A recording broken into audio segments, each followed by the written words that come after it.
ধ্যান দিয়ে শোনো, আখাড়ায় আজ মেয়েদের সবচেয়ে বড় কুস্তি।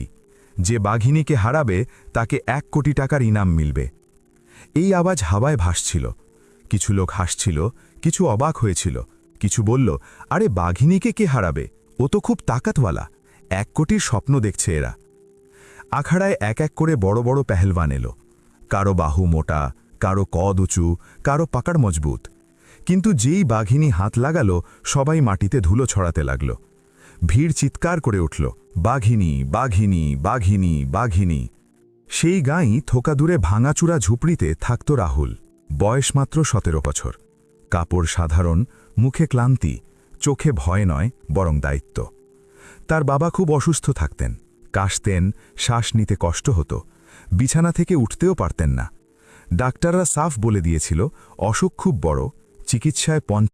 ধ্যান দিয়ে শোনো, আখাড়া